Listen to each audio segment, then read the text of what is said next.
من الشيطان الرجيم. بسم الله الرحمن الرحيم. الحمد لله رب العالمين، والصلاة والسلام على أشرف الأنبياء والمرسلين وعلى آله وصحبه أجمعين. اللهم صل على سيدنا محمد النبي الأمي وعلى آله وسلم تسليما. السلام عليكم ورحمة الله وبركاته.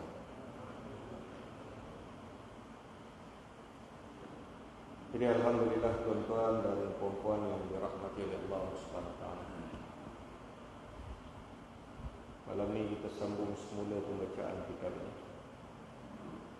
Kita masih dalam bab yang ke-31.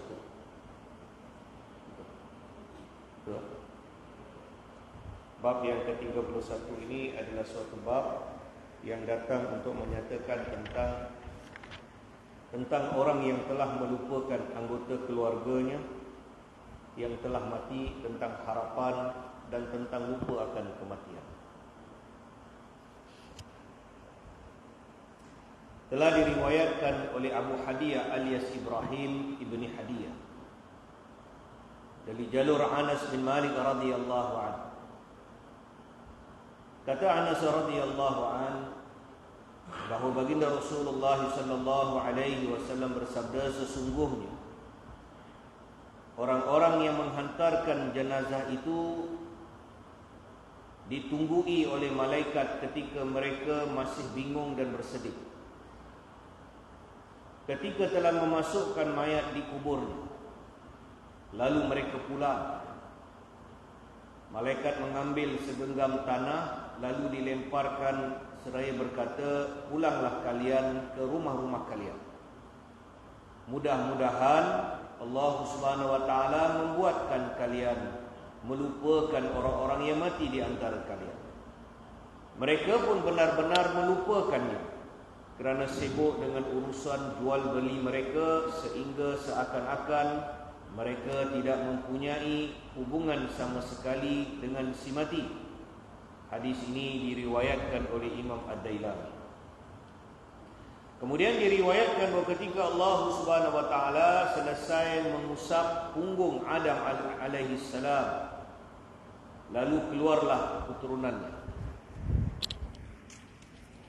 Kemudian malaikat berkata, "Ya Rabbi, wahai Tuhan kami, bumi ini akan sesak oleh mereka." Allah Subhanahu wa taala menjawab, "Jangan khawatir, aku akan menciptakan kematian." Malaikat berkata, "Wahai Tuhan kami, hidup ini nanti akan terasa tidak nyaman." Allah Subhanahu wa taala menjawab, "Jangan kalian takut, aku akan menjadikan harapan." Jadi tuan-tuan dan puan-puan yang dirahmati oleh Allah Subhanahu wa taala, hadis riwayat Anas bin Malik radhiyallahu anhu ini, di mana baginda sallallahu alaihi wasallam bersabda, sesungguhnya orang-orang yang menghantarkan jenazah itu ditunggui oleh malaikat ketika mereka masih bingung dan bersedih. Ada sekumpulan para malaikat yang mengiringi perkebumian jenazah ini. Allah utuskan sekumpulan para malaikat. Ketika telah memasukkan mayat di kuburan, lalu ahli keluarga pun pulang, maka ada sekumpulan para malaikat mengambil segenggam tanah lalu dilemparkan kepada orang-orang yang hadir. Dilemparkan debu-debu ni. Lalu mereka berdoa, berkatalah malaikat ini dengan doa ini, dia kata, pulanglah kalian ke rumah-rumah kalian. Mudah-mudahan Allah membuatkan kalian semua ni melupakan orang-orang yang mati di antara kalian ni. Baliklah. Mudah-mudahan lama-lama besok lupalah si mati ini. Sedih, mula-mula sedih, seminggu, 2 minggu, lama-lama dia balik kepada asal balik.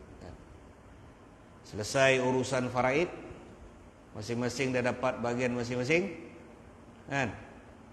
harta di Isketan bola, di Uzbekistan, Kazakhstan, padang bola, padang lumba kuda, semua dah dibahagi-bahagikan. Kita pun balik kepada kehidupan asal kita. Orang yang mati pun lama kelamaan dilupakan. Jadi itu merupakan, dalam hadis Anas ni, dia merupakan doa para malaikat. Walaupun dalam kitab menyebut, maka berkatalah malaikat itu. Tuan-tuan, malaikat ni bila dia kata berkalam, dia berkata, dia maksudnya doa malaikat tu. Jadi bila malaikat berdoa, maknanya doa dia pasti dikabulkan. Malaikat bila berdoa pasti dikabulkan. Sebab apa? Dia adalah makhluk yang Allah ciptakan daripada nur. Allah ciptakan dia daripada cahaya. Dia tidak ada nafs, tidak memiliki nafsu, syahwat, tidak ada syahwat. Malaikat tidak bermaksiat kepada Allah. Dia tak ada ujian macam manusia ni. Manusia ni ada dua benda dalam hati ni.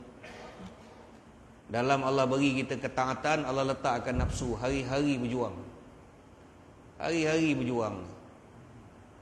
Kita hari-hari berjuang. Kadang-kadang iman kita naik, kadang-kadang iman kita menurun. Kadang-kadang subuh semangat nak semayang kat masjid, kadang-kadang rasa malas nak semayang kat rumah lah. Kan? Semua sama je, kan? Daripada ustaz, imam, makmum, siap, bilal, sama. Kita manusia. Dia ada waktu iman kita, jasbah kita naik. Dia ada waktu jasbah iman kita menurun. Iman para malaikat, dia sentiasa beriman. Dia sudah sampai ke tahap yang paling tinggi. Dia sustain, dia sustain, dia maintain dia. Iman para anbiya, iman mereka saling makin hari makin naik. Iman kita ni ada kala naik dan ada kala turun. Iman umat akhir zaman lagi bahaya. Pagi beriman, petang jadi kafir.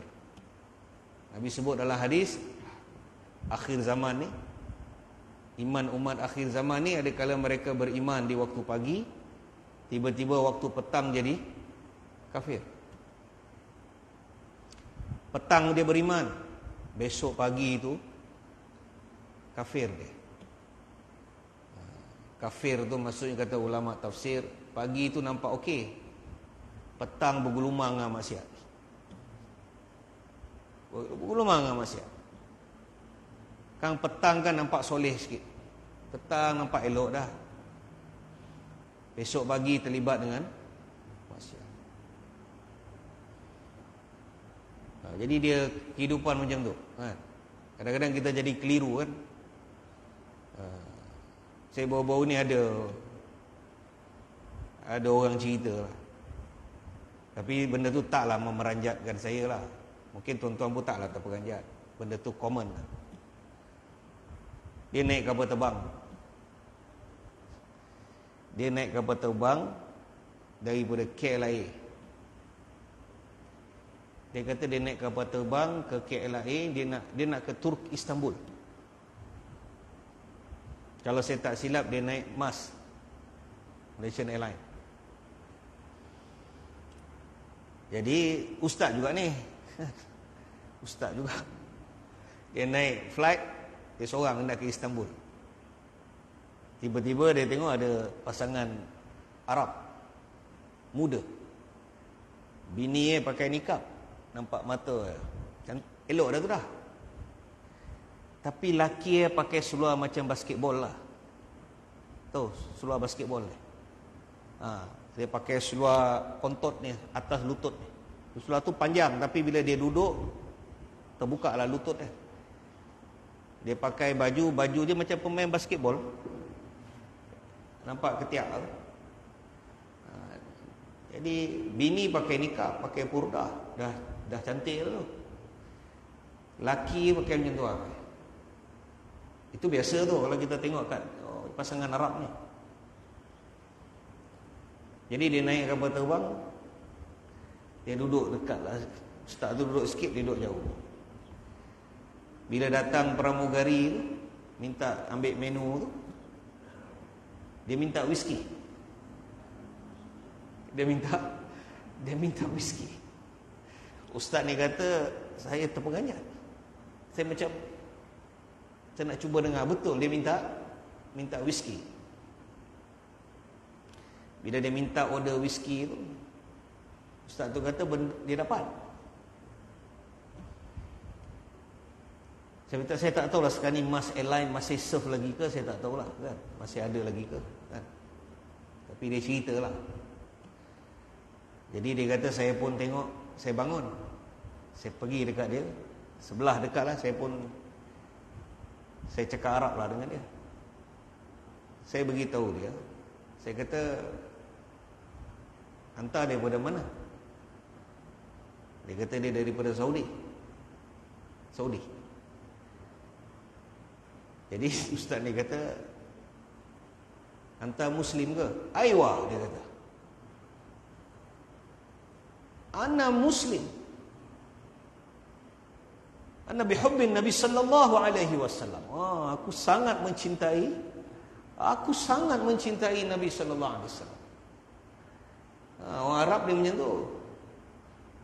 Cinta Nabi, botol arak kat tangan.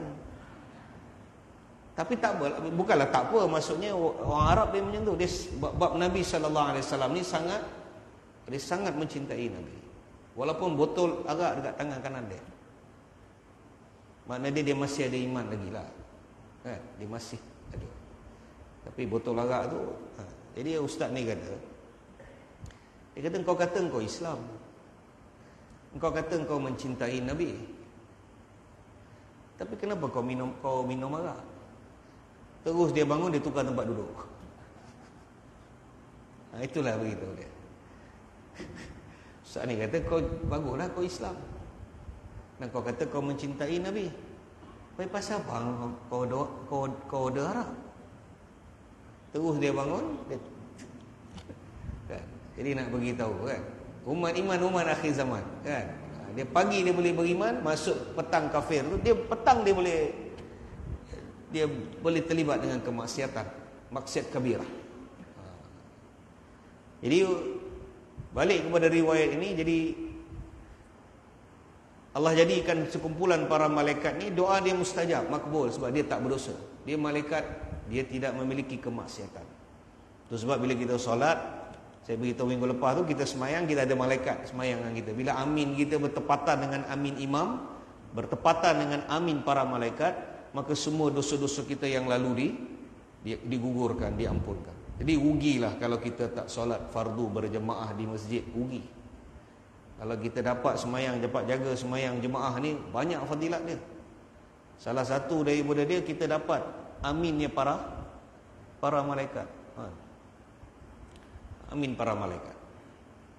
Jadi maka ada sekumpulan para malaikat yang mengambil segenggam tanah, debu tanah ini, lalu dilemparkan seraya mereka berkata, atau mereka pun berdoa, mereka kata, pulanglah kalian ke rumah. Mudah-mudahan, kata dia, Allah Subhanahu Wa Taala membuatkan kalian melupakan orang-orang yang mati di antara kalian. Mudah-mudahan nanti sampai masa esok lupalah.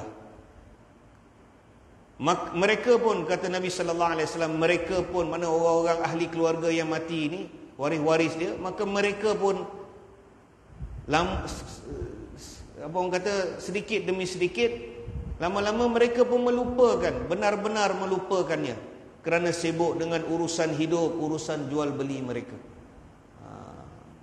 Sehingga seakan-akan mereka dapat merasakan seakan mereka tidak lagi mempunyai hubungan sama sekali dengan si mati. Rasa-rasa macam dah tak ada apa-apa dah, lupa dah. Sesekali teringat. Kadang-kadang tengok gambar-gambar lama, teringat arwah ni, kata. Dah arwah dah, kata kan. Tiba-tiba terkeluar tengok gambar kan. Dah ingat album lama kan. Sekarang ni zaman tak ada album kan. Sekarang semua pakai handphone kan. Dulu kita ambil gambar, kita ada cuci gambar, kita ada album. Jadi baik juga ada album ni. Kadang sesekali kita boleh tengok gambar-gambar lama kan. Gambar masa kita muda-muda dulu je kan. Masa Haji muda-muda dulu, tengok masa umur 20 lebih, segak kan. Mantap kan. Dapat tengok ada gambar-gambar kenangan kawan-kawan lama tu. Jadi kita ambil, yang ni dah meninggal lah, yang ni dah meninggal, tinggal ayah seorang ni. Daripada 5 ni 4 dah tinggal ayah seorang ni, betul kan. Jadi dah jadilah the last of the Mohican, kan? The one man standing. Satu orang yang tinggal, yang lain semua dah. Jadi bagus juga ada album ni. Jadi bila dapat tengok gambar baru teringat balik, oh, kita ada hubungan dengan si mati ni. Tapi kalau hari biasa tu dia telah dilupakan sehingga seakan-akan mereka tidak mempunyai hubungan sama sekali dengan si mati ini. Kemudian diriwayatkan bahawa ketika Allah Subhanahu Wa Taala mengusap pundak belakang Adam ni, pundak Nabi Adam alaihissalam, ketika Allah mengusapkan pundak Adam alaihissalam, lalu keluarlah keturunannya. Allah tunjukkan pada para malaikat zuriat keturunan Adam ni. Allah menyapu pada pundak. Riwayat Imam Ibnu Katsir dia tulis sini punggung, tapi sebenarnya dalam riwayat Imam Ibnu Katsir dia panggil pundak belakang ni. Allah menyapu pundak Adam alaihissalam. Lalu Allah keluarkan daripada pundak itu semua zuriat keturunan dia. Semua zuriat keturunan yang akan lahir ke dunia. Bilion lah. Bila para malaikat tengok volume tu, para malaikat diperlihatkan volume zuriat keturunan Adam yang akan lahir ke dunia ni. Maka malaikat berkata, wahai Tuhan kami, bumi akan sesak oleh mereka ni. Kalau macam ni punya ramai, bumi akan jam ni. Maka Allah Subhanahu Wa Taala menjawab, janganlah kalian khawatir, jangan takut, kerana aku akan menciptakan satu makhluk yang nama dia kematian. Jadi mati ni Allah yang cipta. Mati ni makhluk. Dia satu makhluk yang Allah ciptakan, dia nama dia mati. Jadi Allah kata jangan khawatir, jangan takut tengok volume nak jam ni, jangan takut. Aku akan ciptakan kematian. Dia ada FIFO, dia ada macam first in, first out. Orang jaga gudang ni, kan? Biasa dia ada barang first in, first out. Jadi keluar masuk. Jadi bumi ni dia macam gudang. Tak ada orang yang kekal selama-lamanya dalam dunia ni. Tapi kadang-kadang dia tak semestinya first in, first out. Kadang-kadang first in, last to be out. Kan? Philo pula. Kan? Mula-mula kita ingat FIFO. FIFO, first in, first out. Tapi ada juga philo, first in, last out. Kan? Atuk tak mati, ayah tak mati, cucu mati dulu. Atuk ada lagi, ayah dia ada, cucu dia mati. Kenapa Ji? Cucu saya Ustaz. Pasal apa? Dia kena kanser. Dia kena lung kanser, baru tingkatan 3. Atuk ada lagi, atuk steady lagi, boleh drive lagi, kan? Jadi tak semestinya. Jadi Allah kata jangan kalian khawatir, jangan takut, kerana aku akan menciptakan satu makhluk yang nama dia kematian. Kemudian malaikat berkata, wahai Tuhan kami, maknanya kalau ada mati ni pula, kalau dia tahu ada mati, Allah kata aku ciptakan kematian. Jadi malaikat kata, wahai Tuhan kami, kalaulah dia dah tahu ada kematian ni, maknanya hidup mereka nanti tidak akan terasa tidak tentram, dia tidak nyaman. Sebab apa? Takutlah. Hidup tapi sentiasa fikir ada mati. Manusia tak suka mati. Tak ada siapa yang suka mati. Kita kalau boleh tuan-tuan nak hidup selama, kalau boleh, kan? Tak ada siapa. Saya tak rasa kita semua suka mati. Kita nak hidup. Tak percaya, cuba tawarkan kematian kepada semua dalam masjid.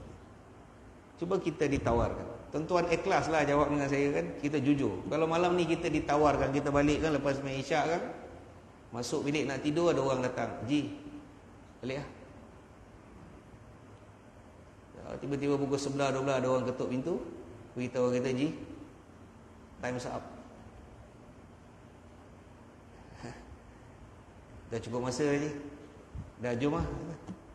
Agak kita sedia tau. Kalau datang kematian kita malam ni, kita nak hidup. Kalau boleh kita tak nak mati. Sakit kita usaha ubat, kan? Berjuang untuk hidup. Jadi malaikat kata, ya Rabbi, kalau mereka tahu adanya makhluk nama mati, mereka tidak tentram, mereka tidak akan aman, tak seronok nak hidup ni. Maka Allah Subhanahu Wa Taala menjawab, jangan kalian khawatir, kerana aku akan menciptakan satu makhluk nama dia harapan. Allah cipta satu makhluk, Allah masukkan makhluk itu dalam hati sanubari kita, iaitu harapan. kita harap apa? Boleh hidup. Jadi hari ni kita tiap-tiap hari bangun ni kita berdasarkan harapan ni.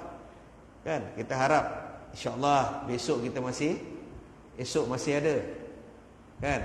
Esok tu masih kita harap esok masih ada. Kan? Dia bukan tiada esok bagimu. Kan ada filem tu kan? Tiada esok bagimu, esok masih ada. Tapi ada pula filem esok untuk siapa? Kan? Esok ada 3 filem tu. Tiada esok bagimu. Betul tak tuan? Tiada esok bagimu.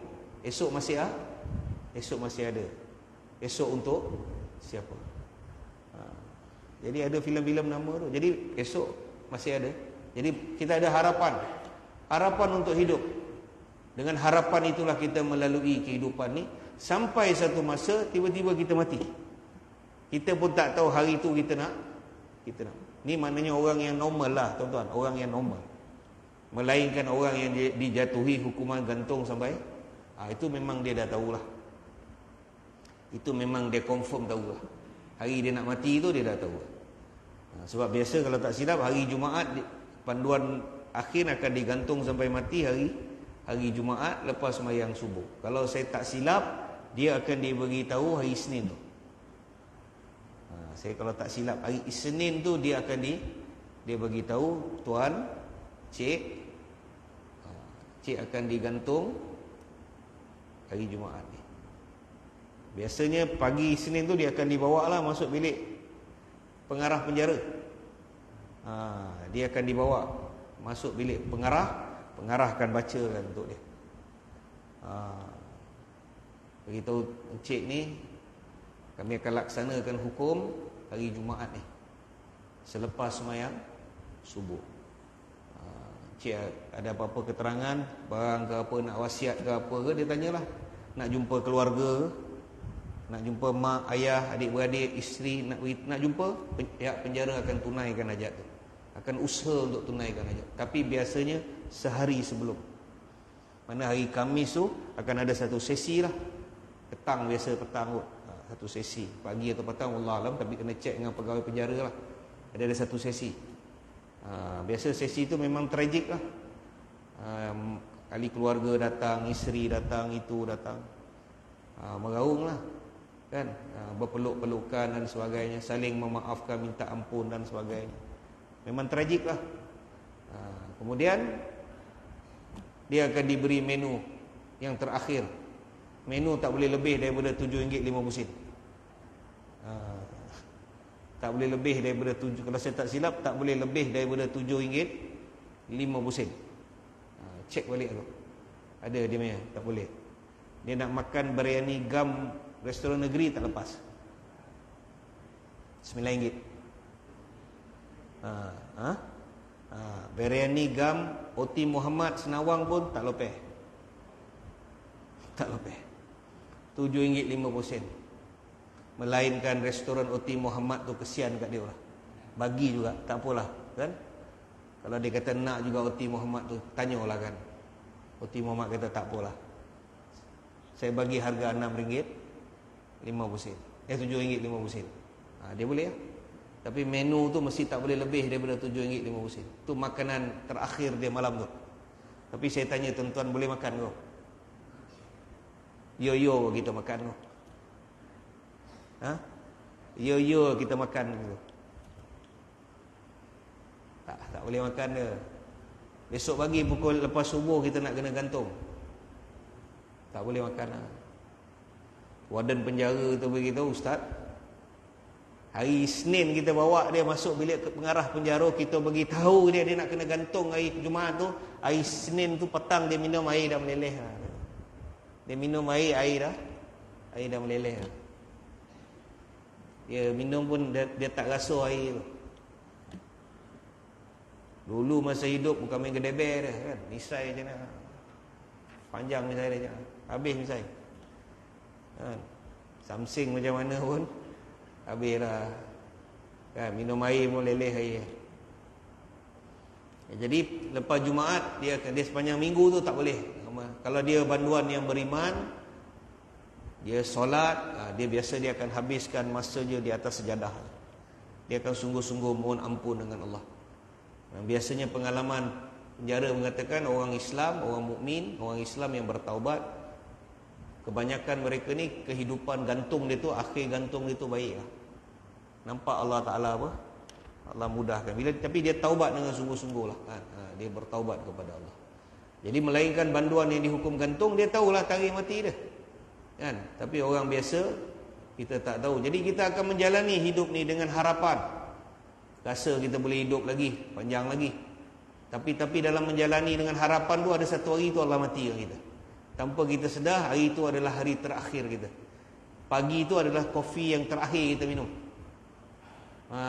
Teh tarik yang terakhir kita minum. Sebelum kita rebah pukul 10 pagi. Kan? Tengah-tengah jalan rebah. Tengah-tengah buat kereta rebah. Kena heart attack. Kan? Sekali cek tengok 2 blok. Ada 2 blok tak sedar. Meninggal. Habislah kehidupan. Maka pada hakikatnya, kata pengarang kitab ini, berkata Al-Imam Al-Qurtubi rahmatullah alaih, pada hakikatnya harapan itu adalah termasuk rahmat Allah Subhanahu wa taala. Kata Imam Qurtubi, baiknya Allah Taala ni maha baik. Allah ciptakan makhluk nama harapan, Allah masukkan dalam hati kita supaya kita boleh menjalani hidup ini dengan tenang, dengan ada harapan.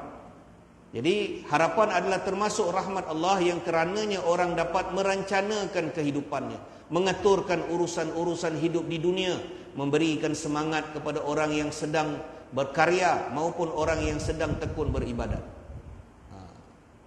Yang dikecam, dia kata yang dikecam itu ialah harapan yang sampai membuat orang terlena sehingga melupakan akibat dan menjadikan seseorang itu malas di dalam beramal saleh. Jadi harapan yang menyulitkan, harapan yang menyesatkan adalah harapan yang diberikan kepada satu orang yang sehingga dia terlena dengan dunia ni.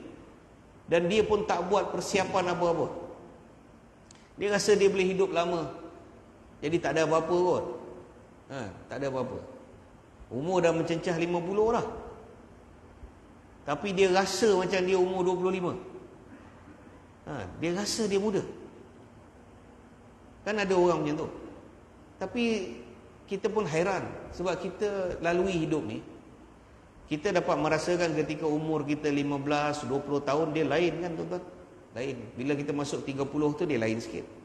Kita masuk 40 tu dah lain. Kita cecah 50 dah, kita dah rasa lain dah. Bohonglah kalau kita rasa kita tak rasa lain. Kita rasa lain dah.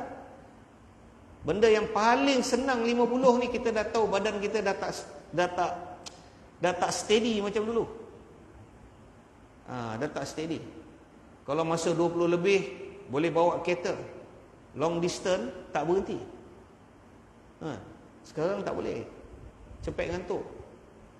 Bawa cepat ngantuk. Sekarang tak boleh lah.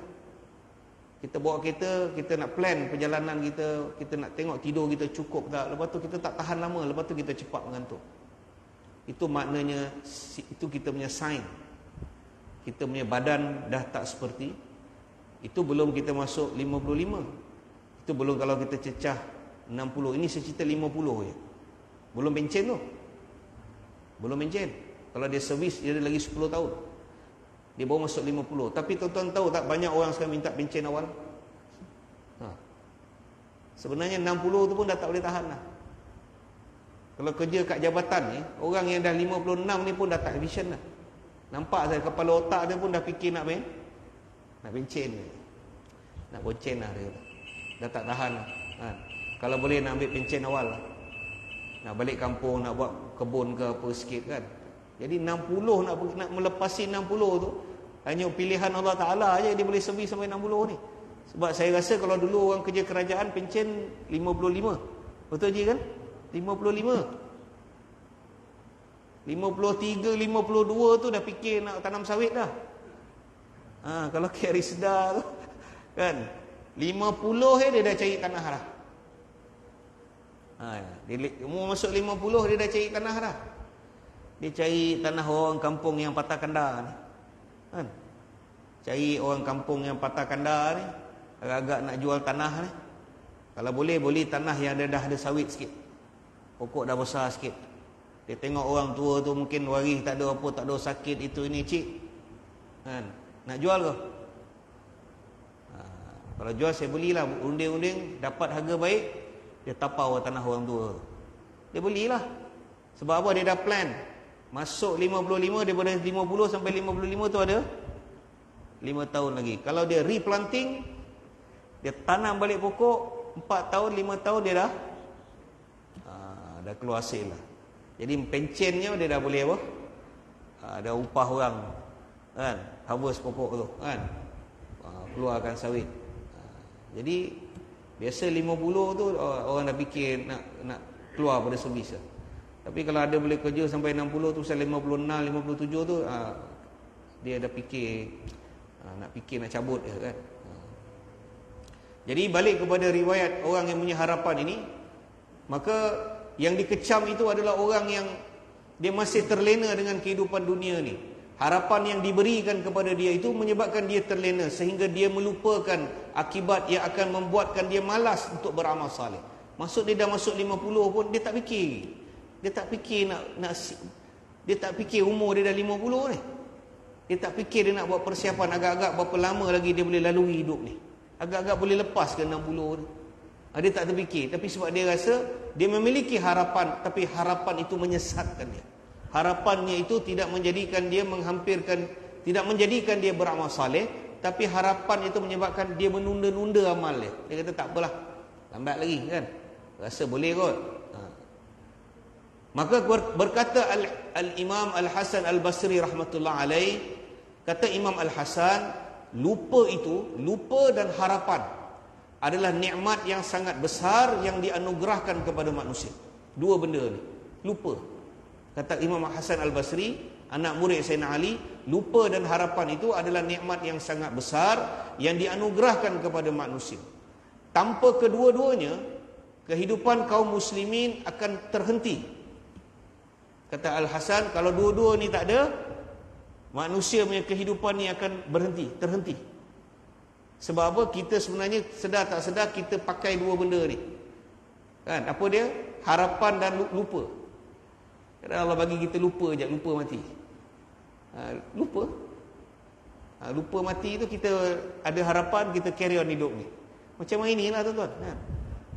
Saya bagi contoh, kan. Kita hari ni datang kita mengaji bab mati.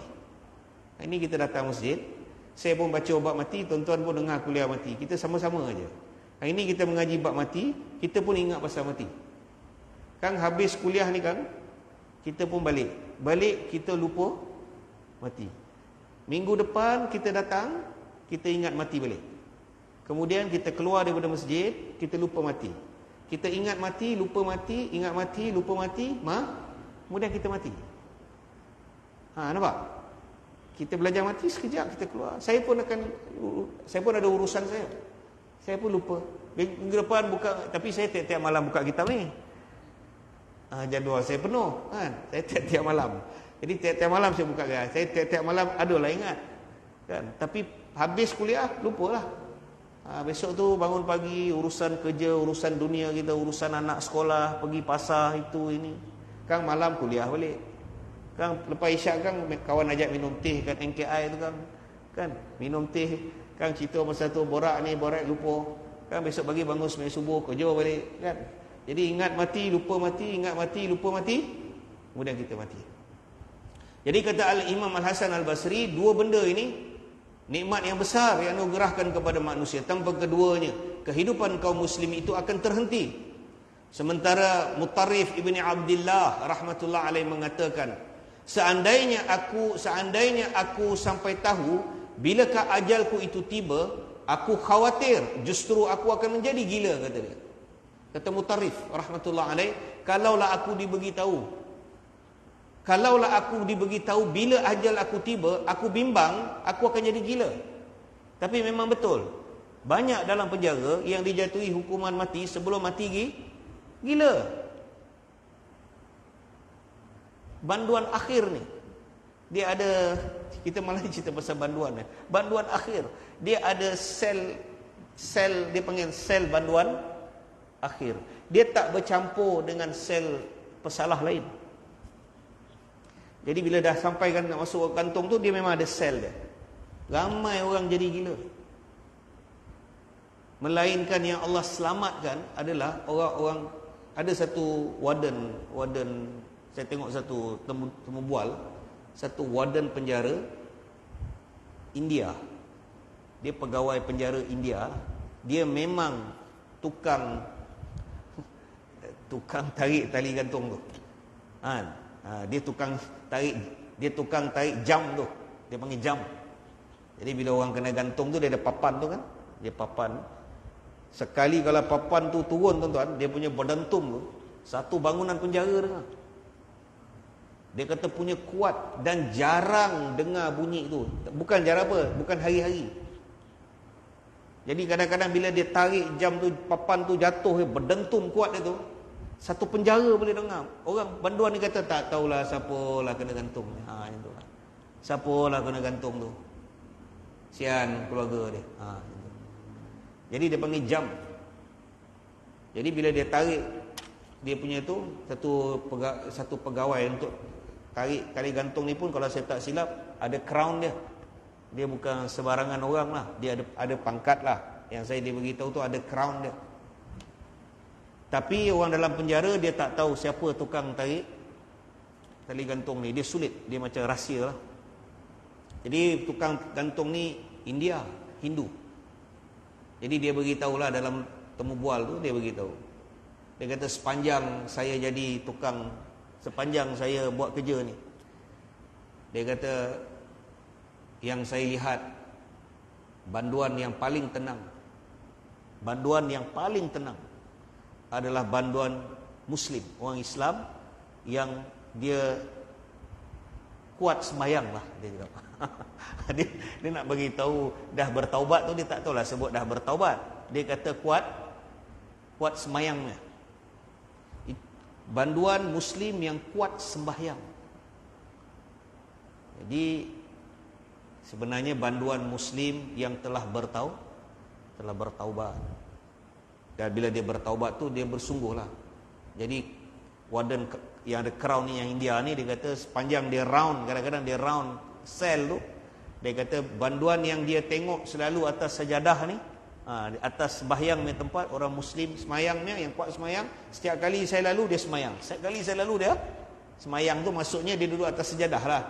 Kadang-kadang dia solat, kadang-kadang dia baca Quran. Dan biasanya banduan yang Allah Ta'ala beri dia taufik untuk bertaubat ni, dia khatam Quran. Bacaan Quran dia banyak, satu hari berjuz. Sebab dia tak ada apa nak buat. Dia memang duduk dalam penjara, dia tak boleh keluar, dia tak boleh pergi NKI, dia tak boleh minum teh tarik dekat luar, dia tak boleh bawa kereta, dia duduk dalam sel. Jadi dia nak buat apa? Dia tak boleh baca surat khabar, dia tak boleh apa. Jadi last kali dia baca Quran lah. Kita ni kalau susah sangat tak boleh baca Quran ni, duduk dalam penjara. Malay bona lah baca Quran kan. Lihat pula nak baca Quran ni susah betul. WhatsApp berjelo-jelo baca kita ni. Kan? Nak baca Quran satu muka tu malas betul lah kan. Tak khatam Quran pula. Kan? Kita semua ni kan. Banyak urusan ni sampai masa nak baca Quran pun berkira sikit dia. Kerana ada yang tak baca. Tunggu hari Khamis malam Jumaat dia. Tunggu imam bawa surah Yasin. Tapi banduan akhir dia kata benda yang paling banyak dia baca Quran. Jadi bilangan bacaan Quran dia tu tak tahu apa nak buat. Tetapi bila dia bertaubat, dia kata majoriti banduan yang saya lihat Muslim yang kuat sembahyang. Dia kata bila kita nak gantung dia, pagi tu kita nak gantung dia, dia kata very peaceful. Very peaceful. Dia kata senang untuk kami bawa dia. Dia bila kami datang, dia pun baru lepas sembahyang, kita beritahu kita nak jalankan tugas, dia kata silakan. Kemudian kami akan saungkan dia punya apa? Dia tak melawan, tak agresif, dia tenang. Kita pun saungkan kepala dia, kita pun bawa dia. Saya ingat lagi dia beritahu dari tempoh kami sarungkan kepala dia dan bawa dia tu ke tali gantung, dia tak boleh lebih 3 minit. Kalau saya tak silap. Mana cepat tak? Cepat. Dia bukan jenis yang bawa terhege-hege, berhenti borak. Dia kata daripada dia sarung tu sampai dia bawa naik atas jam tu, sampai dia nak kena, dia kata tak lebih daripada 3 minit. Sebab bilik dia tu sebelah bilik gantung lah, memanglah tak jauh lah kan, bukanlah duduk jauh nak bawa dia, tak adalah 3 minit, maknanya bilik gantung dia sebelah dia. Jadi tak sampai 3 minit kami sarung kepala dia, kami bawa dia, naikkan dia atas jam, tenang dia. Sambil tu dia kata dia, bila dia orang bawa, dia ada baca lah, dia ada baca dia apa? Dia ada baca something lah, dia baca itu sembahyangnya lah. Dia zikir lah, la ilaha illa astaghfirullahalazim astaghfirullahalazim astaghfirullahalazim. Selawat ke istighfar ke, dia baca sampai ke tali gantung, tak lama, sekejap. Kami sarung, letak dia, tarik, kira time, cukup masa, pum, tarik. Dia mesti gantung sampai mati. Dulu gantung aja, sebab ada kes gantung tapi tak mati. Kalau tukang gantung terlewat pun gantung tu batal. Dia memang kena ikut perintah mahkamah tu kan. Dulu ada kes gantung saja, tapi ada satu kes berlaku tu gantung tapi tak mati. Jadi orang tu tak mati, tapi pelaksanaan hukum pun dah selesai, tak boleh gantung 2 kali. Tu pasal ditukar perundangan negara tu, gantung sampai mati. Tuan-tuan boleh cek lah kes tadi tu. Saya bukan lawyer, tapi cek lah kes tu. Jadi nak bagi tahu tentang orang Islam ni kan? Jadi kata Mutarrif ni, dia kata seandainya, kata Mutarrif rahmatullah alaih, seandainya aku tahu bilakah ajalku itu tiba, aku bimbang aku akan jadi gila. Dan dia kata kebanyakan yang jadi gila itu, kata warden penjara India ni, kebanyakan yang jadi gila dalam penjara ketika sebelum gantung banduan bukan Islam. Ada banyak gila. Ada juga banduan Islam tapi tak kembali kepada Allah, tak nak bertaubat kepada, masih lagi kan mencari-cari kesian. Tapi biasanya majoriti banduan Islam ni bertaubat kepada Allah. Maka seandainya demikian, dia kata untungnya Allah mengkurniakan hamba-hambanya itu lupa akan kematian. Seandainya tidak berlaku demikian, mereka tidak akan sempat untuk menikmati kehidupan dunia ini, dan mereka akan kehilangan semangat sama sekali untuk meneruskan kehidupannya.